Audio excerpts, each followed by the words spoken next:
Chers abonnés, bonjour. C'est votre vétérinaire libéral Dr Amadou Ousmane Traoré du Mali.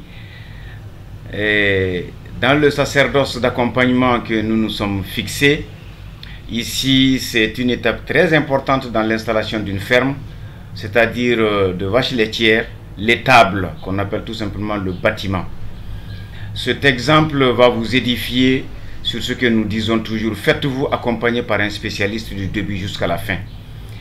Voici un bâtiment que nous avions trouvé, donc construit heureusement à cette étape-là, avant de, en tout cas, donner des conseils, de faire l'audit, de vérifier ce qui n'allait pas, pour rattraper les erreurs, parce que des erreurs, il y en avait beaucoup. Vous voyez ici l'aération, donc nous avions augmenté l'aération pour que la ventilation puisse bien se passer, parce que les vaches, ma foi, ont besoin de beaucoup de mètres cubes d'oxygène par jour, parce que leur cage thoracique est très large. Deuxièmement, la luminosité compte aussi dans le fonctionnement de n'importe quel animal, en réalité mammifère en tout cas.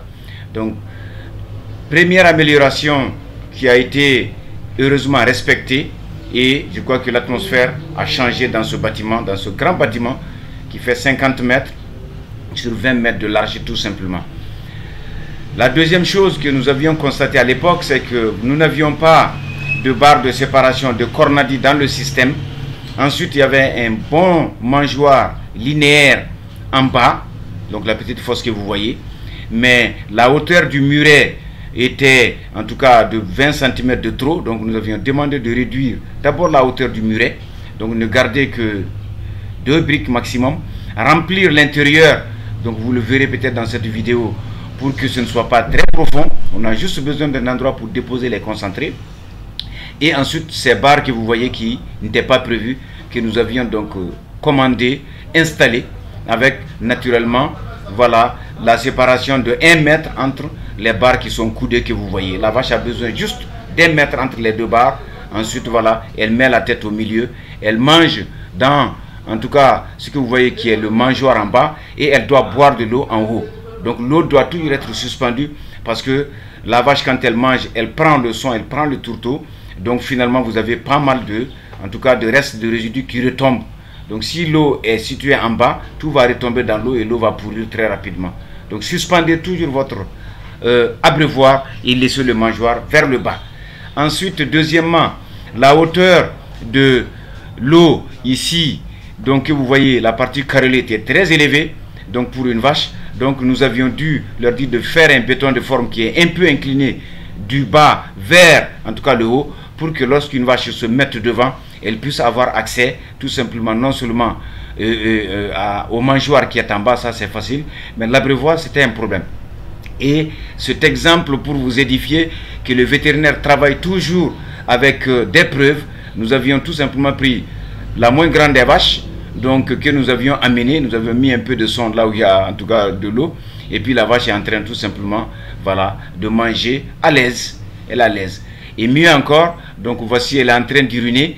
Donc en bas de ce béton de forme inclinée, on a tout simplement dit de faire une petite fosse pour récupérer les urines, et puis par en tout cas mouvement déclive, hein, donc ces urines vont se retrouver dans une fosse en dehors tout simplement du bâtiment. Voici un très grand bâtiment qui peut abriter, ma foi, une bonne cinquantaine de vaches laitières plus sous leurs veaux, et voilà, donc nous sommes en train tout simplement d'adapter.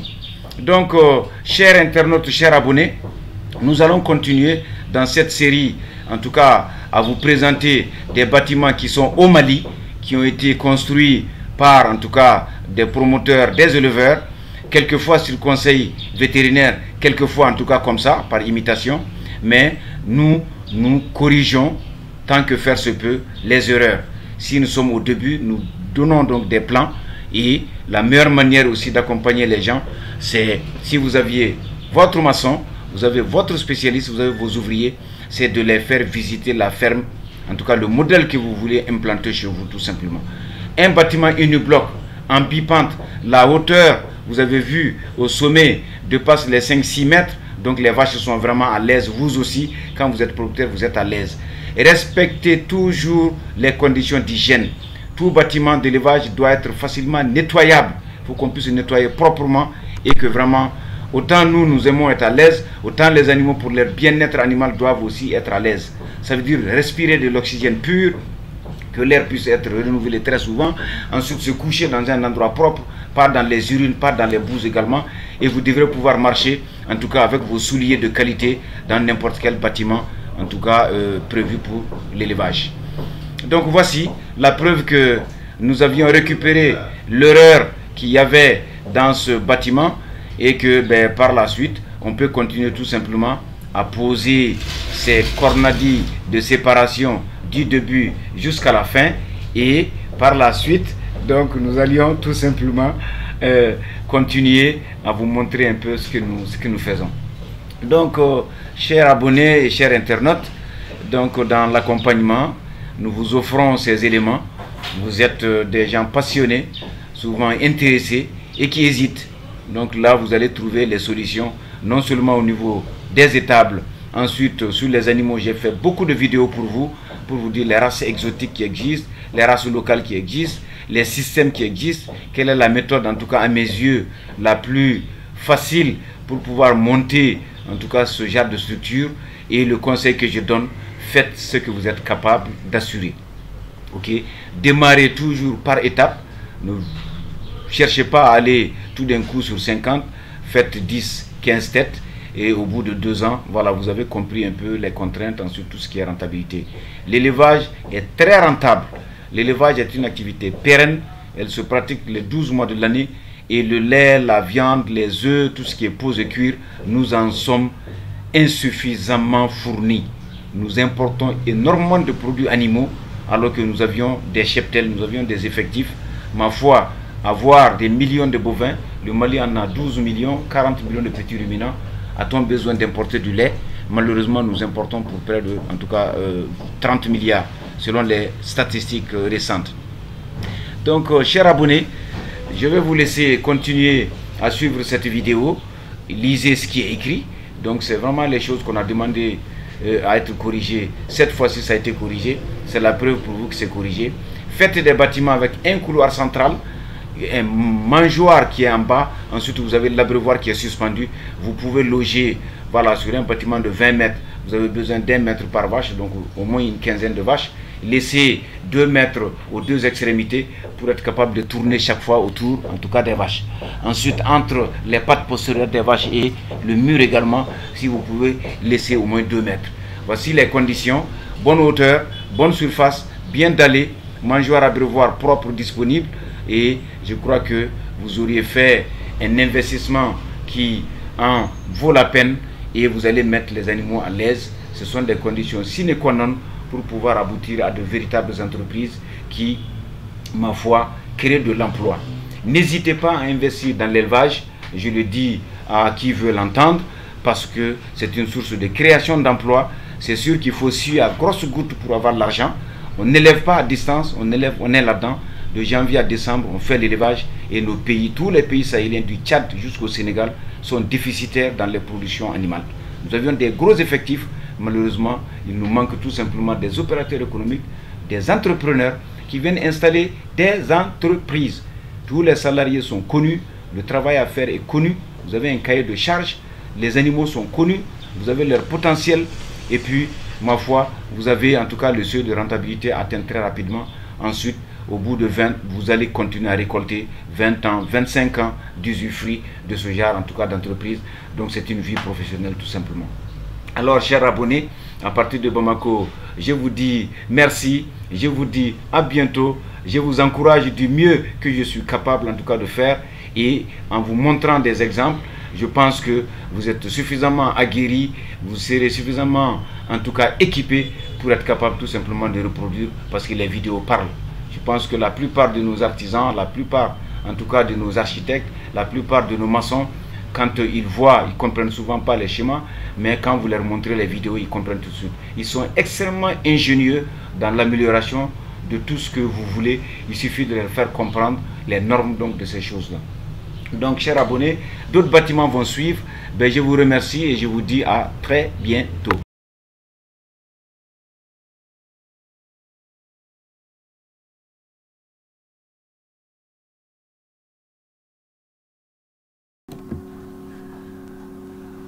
Chers partenaires, voilà, futurs promoteurs tout simplement. Donc après voilà, le déroulement de cette petite vidéo, partie d'un constat où il y avait beaucoup de choses qui manquaient. Ensuite, les recommandations ont été suivies par le promoteur. Donc Dieu merci, nous avions testé, nous avions vu que ça marche. Donc nous espérons dans l'avenir vous présenter un peu ce système-là avec l'ensemble des animaux en sur place, pour que voilà, vous compreniez que en fait le conseil, quand il est suivi, il marche. Faites confiance à votre spécialiste, et s'il y a des erreurs, c'est lui qui les assumera tout simplement. Donc voici le bâtiment tel quel.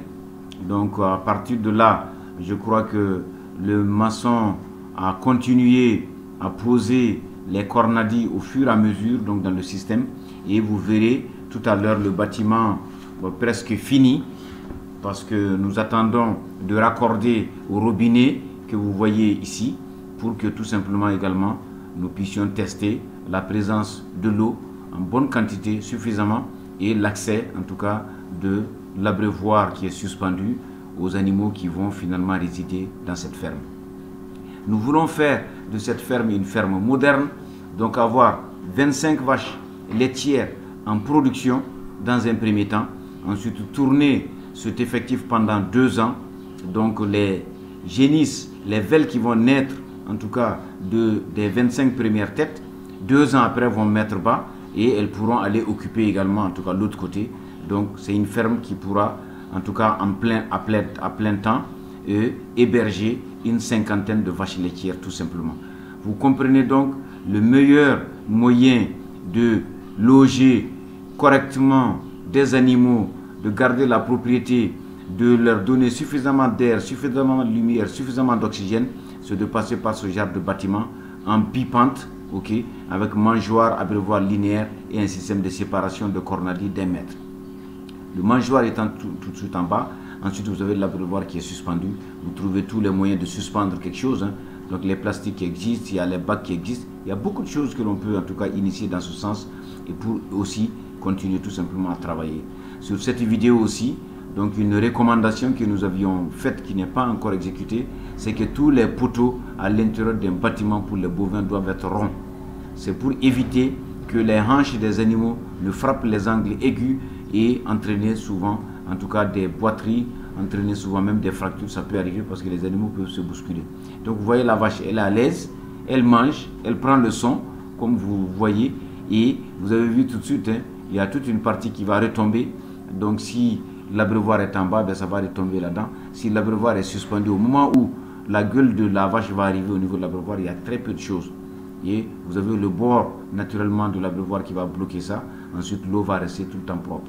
Aussi, la vache en mangeant, elle mange, ce qu'elle mange est vraiment sec. Donc elle a besoin souvent de l'eau pour pouvoir avaler ça beaucoup plus facilement. Si l'abreuvoir est à côté, elle va manger plus rapidement, elle va manger plus facilement et elle va boire en même temps beaucoup d'eau. Une vache peut boire entre 100, 150, même 200 litres d'eau par jour. Donc ça veut dire que vraiment quand elle a besoin